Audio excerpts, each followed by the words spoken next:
We continue now in this video with a black screen, our narration of Yogi Ramacharaka's Mystic Christianity.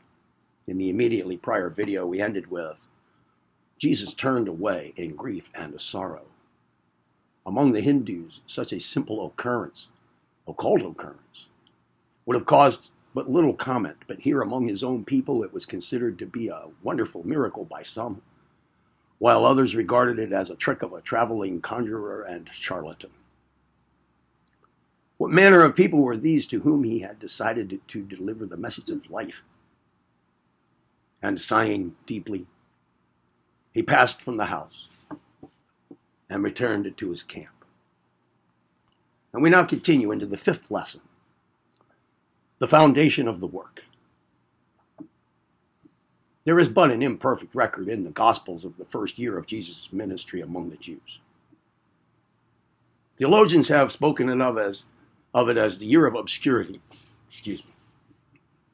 But the occult traditions speak of it as a most important year of his ministry, for in it he laid firm foundations for his future work. He traveled all over the country, establishing little circles of disciples and centers of interest in cities, towns, villages, and hamlets. He left behind him little bands of faithful students who kept alive the flame of truth, which steadily kindled the lamps of others who were attracted by the light. Always among the humblest he labored, seemingly impressed with the idea that the work must be begun on the lowest rounds of society's ladder. But after a while, a few more of the pretentious people began to attend the meetings, often brought there by curiosity. They came to smile and to be amused, but many were impressed and remained to pray. The leaven had been well mixed in the loaf of Jewish society, and it was beginning to work. Once more, the season of the feast of the Passover arrived and found Jesus with his followers in Jerusalem and in the temple. What memories the scene awakened in his mind. He could see the same scenes in which he had participated 17 years before. Once more he saw the pitiful slaughter of the innocent lambs and witnessed the flow of the sacrificed blood over the altars and the stones of the floor of the courts. Once more he saw the senseless mummery of the priestly ceremonies, which seemed more pitiful than ever to his developed mind. He knew that his vision had shown that he was to be slaughtered even as the sacrificial lambs. And there arose in his mind that comparison which stayed with him ever after, that picture of himself as the lamb sacrificed on the altar of humanity. As pure as was this figure in his mind, it seems pitiful that in the centuries to come, his followers would fall into the error, as equally cruel as that of the Hebrews, the error of imagining that his death was a sacrifice demanded by a cruel deity to satisfy the divine wrath which had been kindled by the sight of man's shortcomings and sins. The barbarous conception of a wrathful God whose anger against his people could be appeased only by the bloody slaughter of innocent creatures is fully equaled by the theological dogmas that the same divine wrath could be and was appeased by the blood of Jesus, the Master who had come to deliver the message of truth. Such a conception is worthy of only the most barbarous and primitive minds, and yet it has been preached and taught for centuries in the very name of Jesus himself. Christianity. And men have been persecuted and put to death because they refused to believe that the supreme creator of the universe could be such a malignant and cruel and revengeful being, or that the one mind of all could be flattered and cajoled into forgiveness by the sight of the death of a man of sorrows. It seems almost incredible that such a teaching could have arisen from the pure teachings of Jesus, and that such has been man's incapacity to grasp the inner teachings, that the church built upon Jesus' ministry has adopted and insisted upon the acceptance of such dogmas. But this baneful cloud of ignorance and barbaric thought is gradually lifting. Until even now, the intelligent minds in the church refuse to accept or teach the doctrine in its original crudity. They either passing it over it in silence, or else dressing it in more attractive garb. Jesus taught no such barbarous things. His conception of deity was of the highest, for he had received the most advanced teachings of the mystics, who had instructed him in the mystery of the immanent God, abiding everywhere and in all things. He had advanced far beyond the conception of deity, which pictured the one as a savage, bloodthirsty, vengeful, hating, tribal deity, ever crying for sacrifices and burnt offerings, and capable of the meanest of human emotions. He saw this conception as he saw the conception of other races and peoples, all of which had their tribal or national gods, which loved that particular tribe or people, and which hated all other races or nationalities.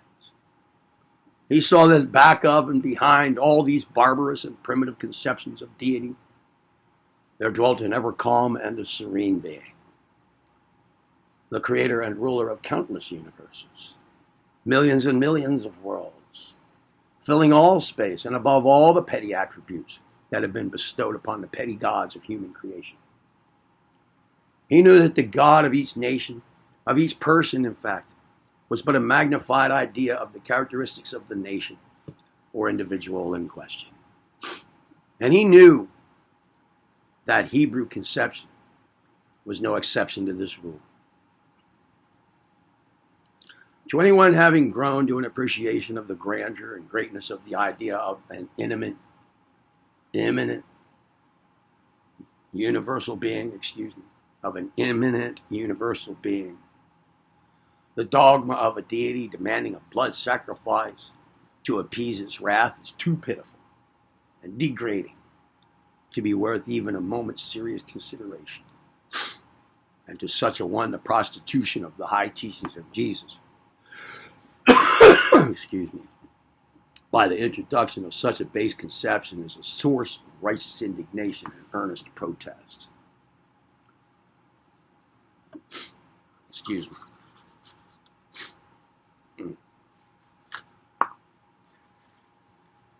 One moment. The mystics in the Christian church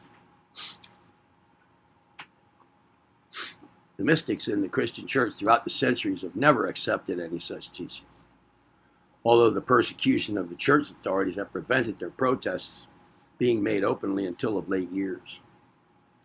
The mystics alone have kept alive the light of the truth through the dark ages of the Christian church.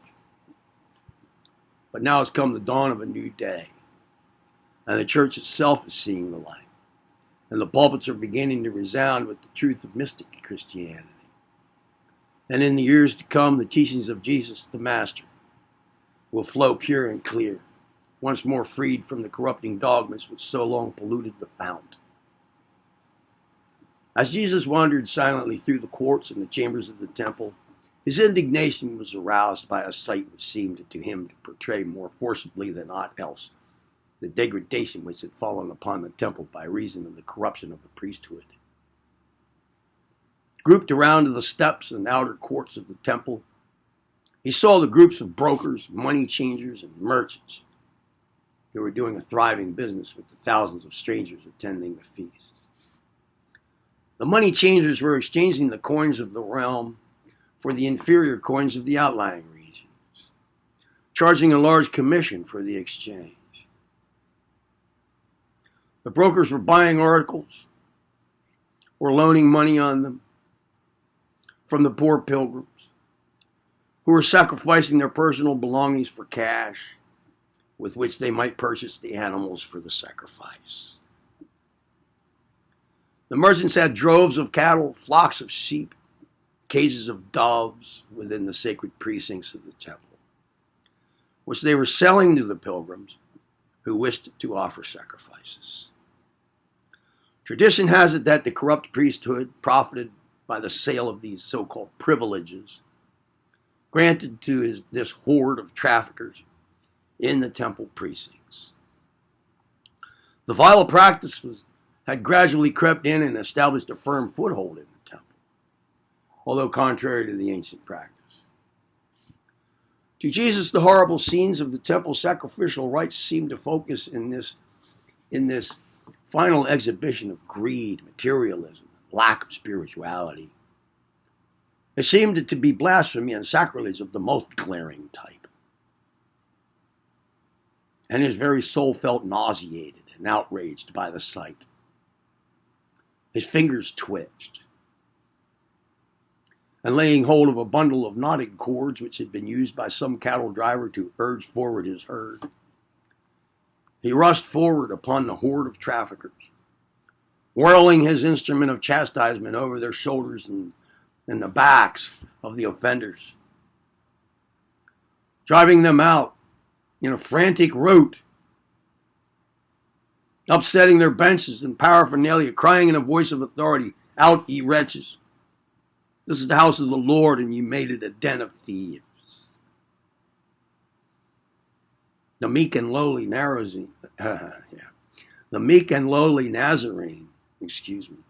became an avenger of the prostitution of the temple.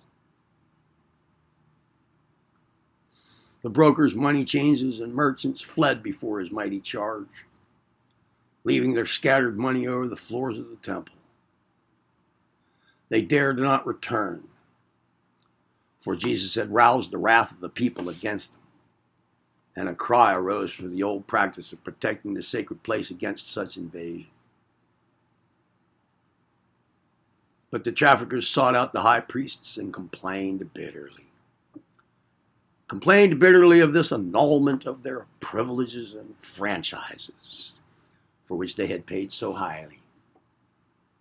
And the high priests, being compelled to refund the price paid for the concessions, were much wrought up over the matter, and then in their swore vengeance upon the master who had dared interfere with their system of what the world now calls by the suggestive name of graft.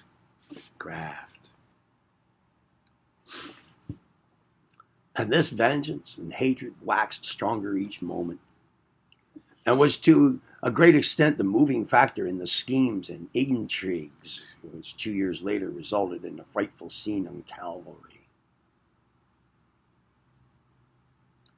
The succeeding months were filled with wanderings up and down the land, spreading the work, making new converts and followers. Jesus did not take the position of a great preacher at this time, but seemed to rather be a teacher of the few whom he gathered around him at each point and place. He observed but few ceremonies, that of baptism being the principal one, and which, as we have shown, was an Essenic rite, having an occult and mystical significance. The students of the New Testament may read between its leaves the history of the ministry of Jesus at this time, noting the working of the leaven in the mass of the Jewish mind. About this time, Jesus was sorely distressed at the terrible news which reached him regarding the fate of his cousin, John the Baptist, who had been his forerunner. The Baptist had dared to thrust his preachings and rebukes into the very precincts of a corrupt court, and it brought down upon his head the natural consequences of his rashness. Herod had thrust him into a gloomy dungeon, and there were rumors of a worse fate yet in store for him. And that fate soon overtook him. Refusing the chance of life and liberty that was promised him if he would break his vows of asceticism and indulge the passionate desires of a royal princess, turning away from the base proposal with the horror of the true mystic, he met his fate like a man knowing the truth. And the head which graced the royal platter bore upon its face no expression of fear or regret. John had conquered even in death.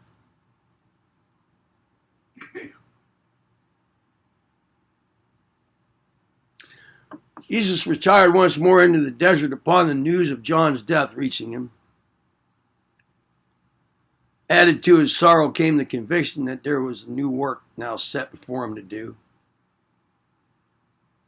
John's death necessitated a combining of the work of the Baptist with that of Jesus' own ministry.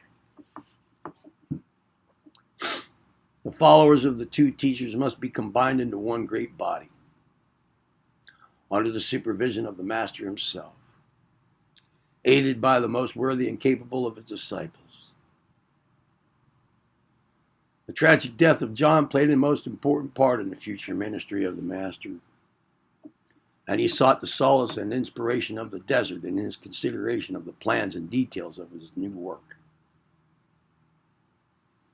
Students will note that from the time he emerged from the desert, he threw off the cloak of reserve and retirement and stepped boldly before the people as an ardent preacher to multitudes and an impassioned orator and public speaker.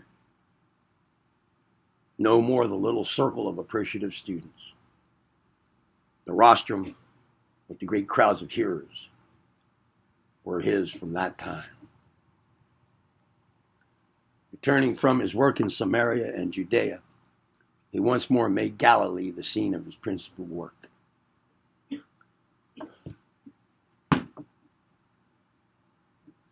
The new spirit which he now threw into his preaching attracted the attention of the public, and enormous crowds attended his meetings. He spoke now with a new air of authority, differing greatly from his former mild tones as a teacher of the few. Parables and allegories and other rich oriental figures of speech fell from his lips, and many of the educated classes flocked to hear the wonderful young orator and preacher. He seemed to have an intuitive insight into the minds of his hearers, and his appeals reached their hearts as personal calls to righteousness, right living, right thinking. From this time on, his ministry assumed the character of an act of propaganda instead of the usual quiet mission of the mystic. And here began that remarkable series of wonder workings or miracles, which he evidently employed to attract the attention of the public and at the same time to perform kindly and worthy acts. Not that he used these wonder workings as a bid for sensational interest or self-glory. The character of Jesus rendered such a course impossible. But he knew that nothing would so attract the interest of the Oriental race as occurrences of this kind. And he hoped to awaken in them a real interest, a real spiritual interest and fervor, which would rise far above the demand for miracles. In adopting this course, Jesus followed the example of the holy men in India, with whose works he was personally familiar, owing to his sojourn in that land. And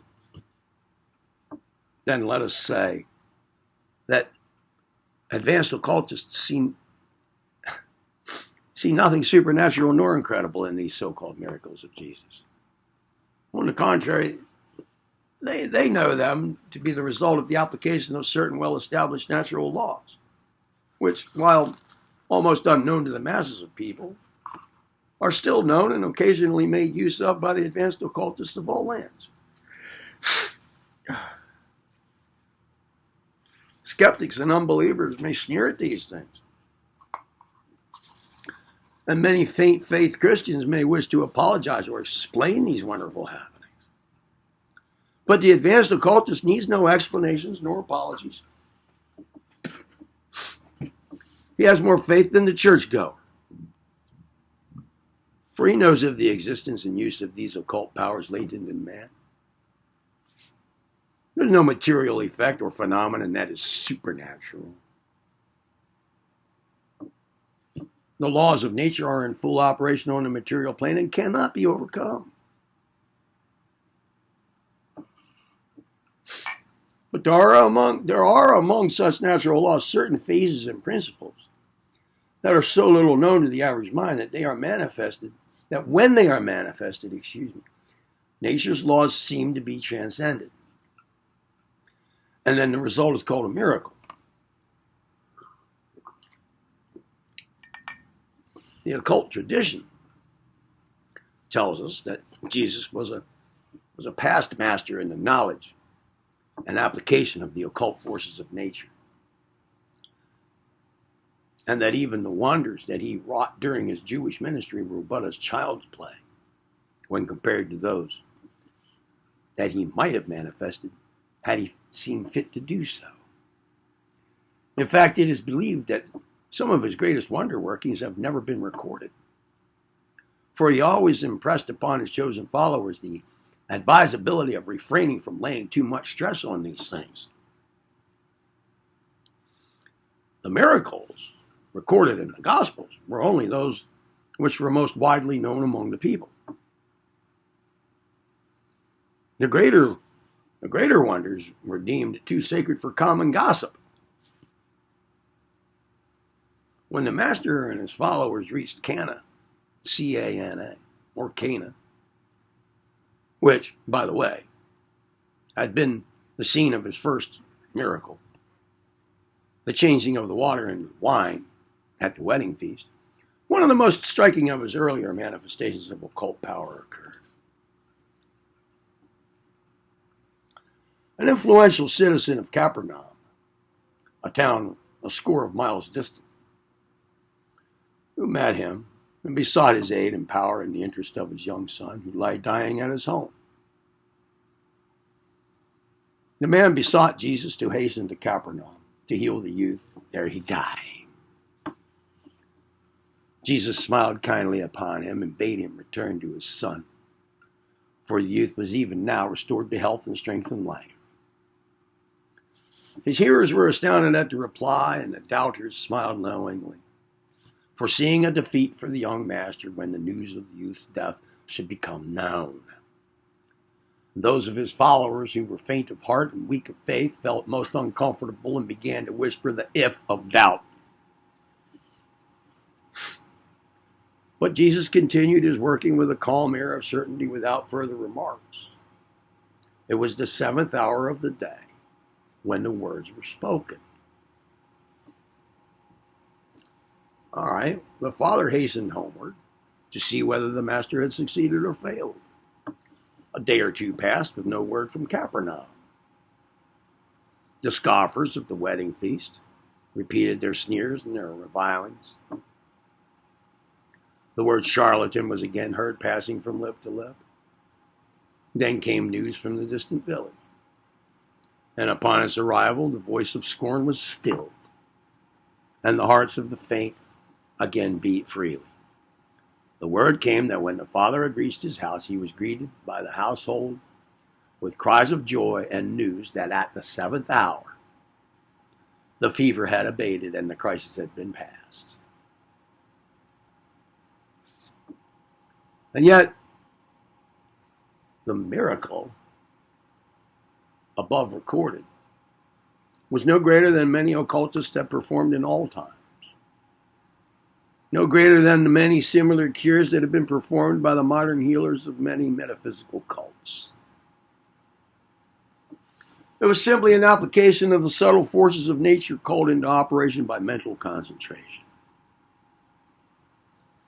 It was an instance of what in modern phrase is called absent treatment along metaphysical lines. In saying this, we wish in no way to detract from the wonder that Jesus had wrought, but merely to let the student know that the power is still possessed by others. And it's not supernatural. It's not a supernatural thing, but it's the operation of purely natural laws. At about this time, there occurred another event in his life, and a manifestation of his power, which is noted in the New Testament, and which is told in the occult tradition with somewhat more detail. It occurred when Jesus visited his hometown, Nazareth, on the eve of the Jewish Sabbath. He rested overnight, and then the following morning betook himself to the regular services in the local synagogue.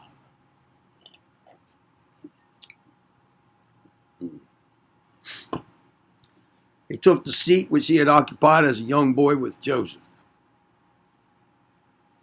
No doubt the familiar scene awakened memories of his strange youthful history in his mind.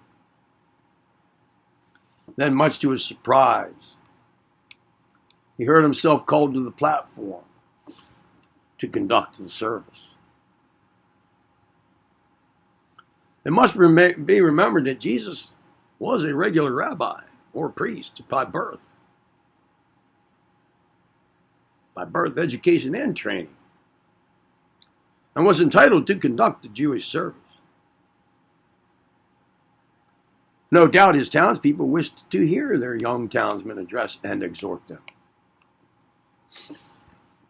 He took the place of authority in the synagogue and proceeded to read the regular service in the accustomed manner, as prescribed by the customs and laws of the church. The prayers, the chantings, and the readings succeeded each other in their regular order. Then came the preaching of the sermon. Taking the sacred roll from its receptacle, he read the text from Isaiah. The Spirit of the Lord is upon me, because he hath anointed me to preach the good tidings, etc. But then he began his exposition of the text he had just read. But instead of the expected customary words and illustrations, technical theological hair-splitting and dreary platitudes, he began to preach in a manner unknown to the Nazarenes. His opening sentence broke the silence and greatly startled and disturbed the congregation. Quote, "This day is this scripture fulfilled in your ears." Close quote. Those were his opening words. And then he began a statement of his conception of his ministry and his message. Thrusting aside all precedent and musty authority, he boldly proclaimed that he had come to establish a new conception of the truth, a conception that would overturn the priestly policy of formalism and lack of spirituality, a conception that would ignore forms and ceremonies and cleave close to the form of to the spirit of the sacred teachings. And then he began a scathing denunciation of the lack of spiritual advancement among the Jewish people, their materialism, and their desire for physical enjoyments, and their drifting away from the highest ideals of the race. He preached the mystic doctrine and insisted that they be applied to the problems of everyday life and conduct. He brought down the teachings of the Kabbalah from the cloudy heights and set them before the people in plain practical form. He bade them aspire to great spiritual heights, forsaking the base ideals to which they had clung. He ran counter to every custom and prejudice of the people before him, and showed a lack of reverence for all their petty forms and traditions. He bade them leave the illusions of material life and follow the light of spirit wherever it might lead them. These and many other things he told them. Then arose a disturbance among the congregation. They began to interrupt. They began to question him. And many were the contradictions and the denials hurled at him from the benches. Some began to sneer at his pretensions as the bearer of the message, and demanded that he work a wonder or miracle, give them a sign. This demand he flatly refused to grant, not deeming the same proper or in accordance with the occult custom which had always frowned upon wonder working in response to such a demand. Then they began to abuse him Cries of charlatan and fraud began to resound from the walls of the synagogue. They reminded him of his humble birth and condition of his parents,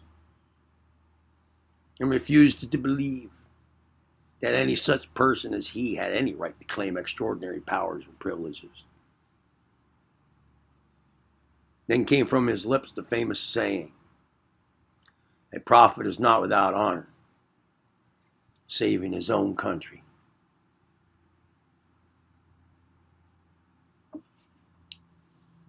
Then he began a fresh assault on their prejudices and narrow views, their pet superstitions and bigotry. He stripped from them their garb of hypocrisy and assumed piety. He showed them their naked souls in all their ugliness and moral uncleanliness. He poured burning invective and vitriolic denunciations into their midst, and spared no terms that could properly be applied to them. In a short time, the congregation was beside itself with rage and the pretended righteous indignation of a flock of hypocrites and formalists who had heard themselves described in disrespectful terms by one they regarded as an upstart young man from the lower classes of their virtuous community. They felt that they had bestowed a flattering honor upon him as a mark of consideration for a young townsman upon his return from a foreign and domestic missionary tour.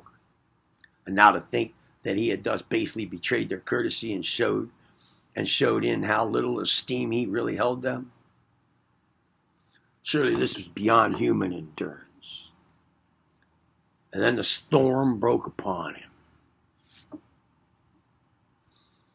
Leaving their seats in the synagogue, the congregation rushed upon the young preacher, tearing him from the platform. They pushed him out of the building.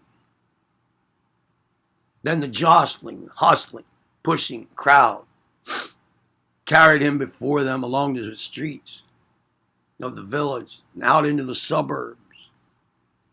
He resisted not, deeming it unworthy to struggle with them. At last, however, he was compelled to defend himself.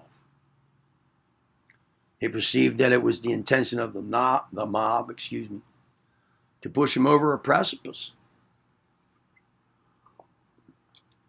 A precipice that had been formed on the side of a hill just beyond the town limits. He waited patiently until they had urged him to the very brink of the decline, and until he needed but one strong push to press him over its edge and into the gorge below. Then he exerted his occult forces in a proper self-defense. Not a blow struck he. Not a man did he smite.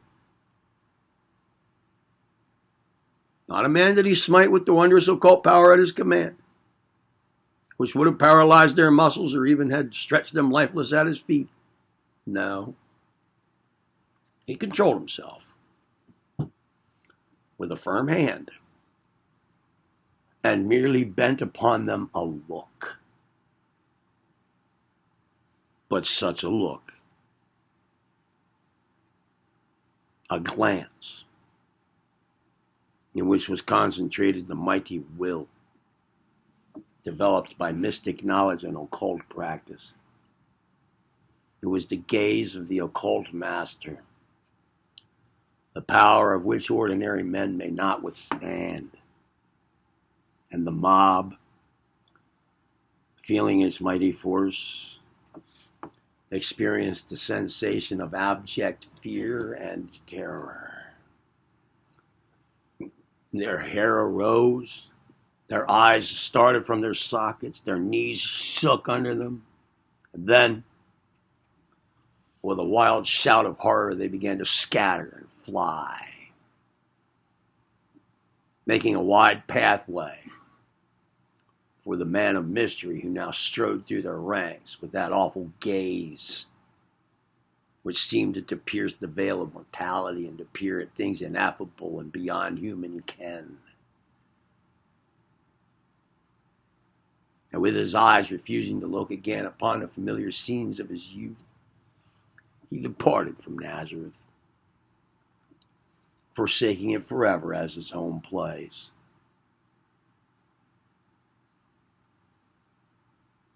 Those who should have been his staunchest supporters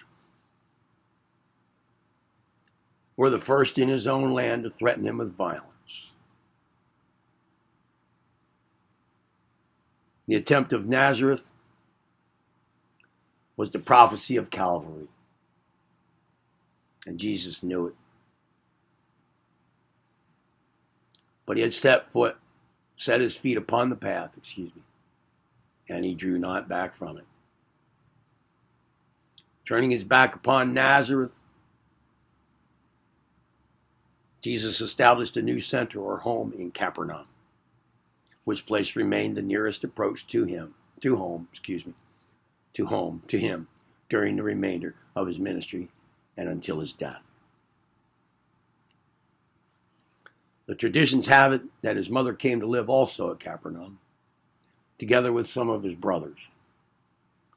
It's also related that his sisters and brothers, both those remaining at Nazareth and those removing to Capernaum, were sorely vexed with him at his conduct at the synagogue. Which they deemed not respectable or proper, and they accordingly looked upon him as an eccentric relative whose vagaries had brought disrepute upon the family. He was regarded much in the light of a black sheep, an undesirable relation, by all of his family except his mother, who still clung to her beloved firstborn.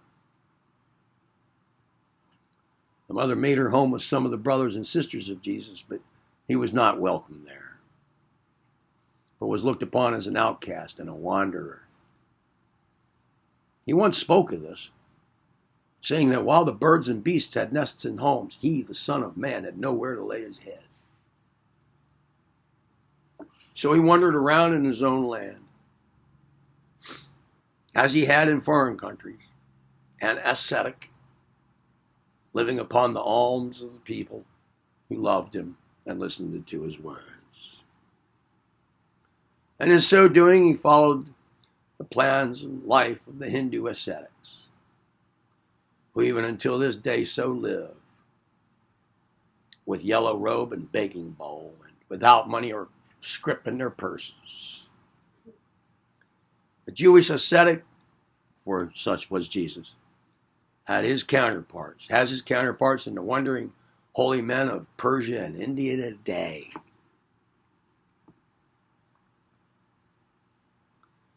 But it must be remembered that even in Jesus' time, the spectacle of a rabbi living this ascetic life, forsaking the emoluments of his priestly rank and deliberately taking up the role of a poverty-stricken mendicant, was a rare one. It ran contrary to all the thrifty and prudent customs and ideals of the race. It was an importation from the Essenes, or from the strange people of far-off lands, not relished by the Jewish authorities, or the people who preferred the synagogues and the temple, with their sleek, well-fed priests, with fancy robes and attractive ceremonies.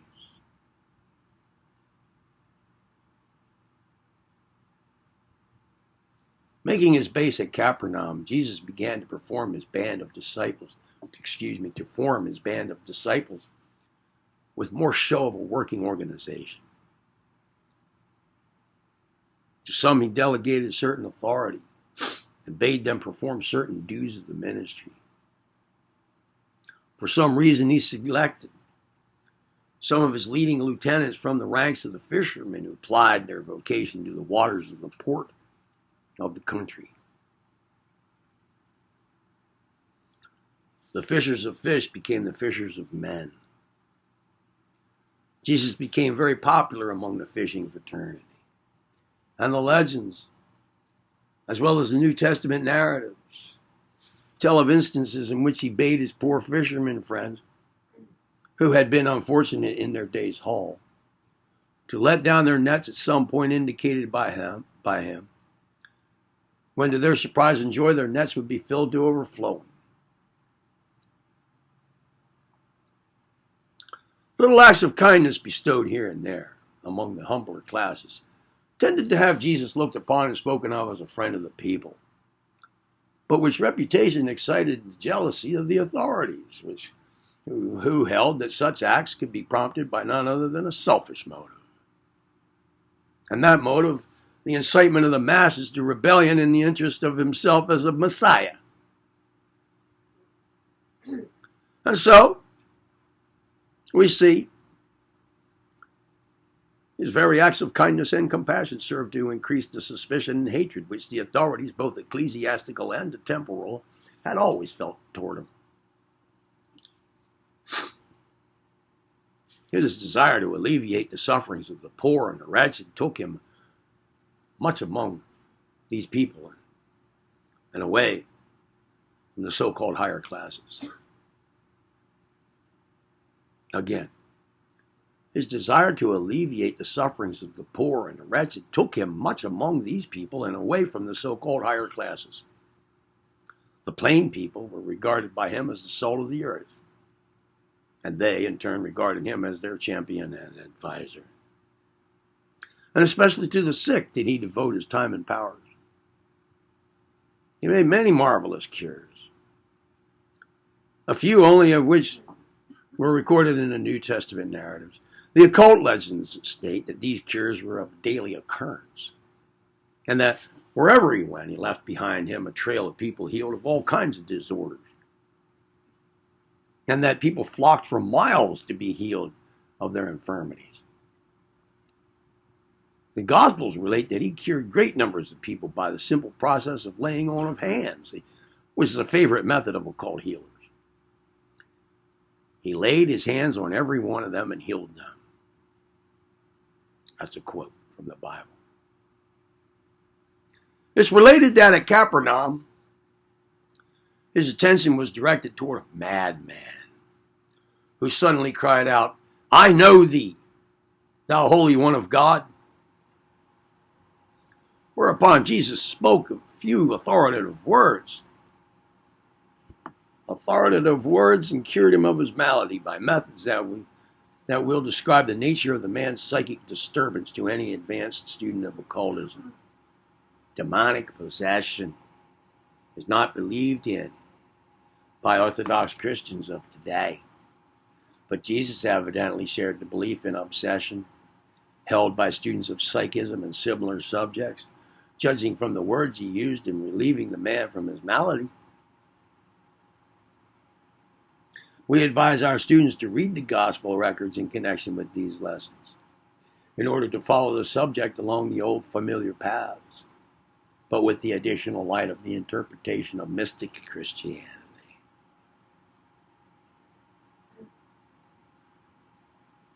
The growing reputation of Jesus as a healer of the sick soon taxed his physical powers to the utmost.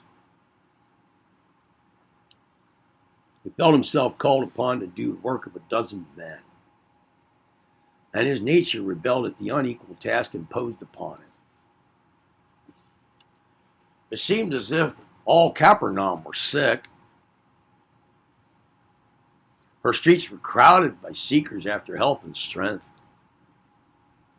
At last he perceived that his work as a teacher,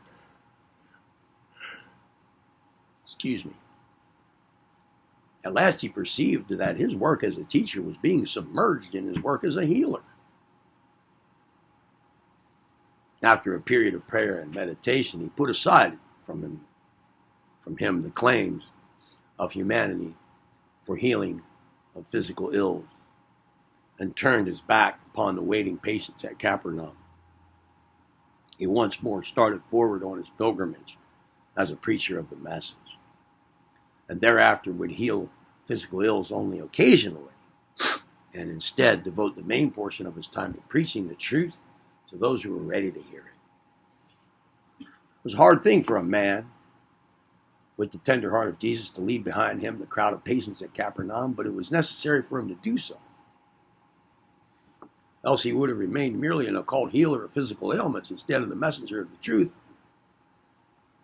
whose work it was to kindle in many places the flame of the Spirit that would serve as the true light of the world long after the physical bodies of all then living had been again resolved into dust.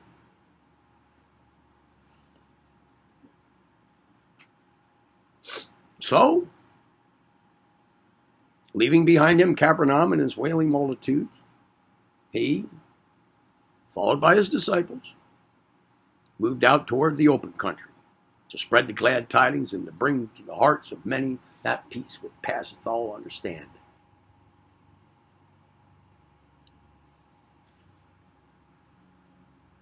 The sixth lesson, the work of organization, commences thusly, leaving Capernaum behind him with its crowds of invalids seeking healing, fighting off the demands that would have rendered him a professional healer instead of a teacher and preacher of the message of truth. Jesus passed on to other parts of the land, taking with him the band of disciples and faithful followers who now traveled with him. But that's for the next video. See you there.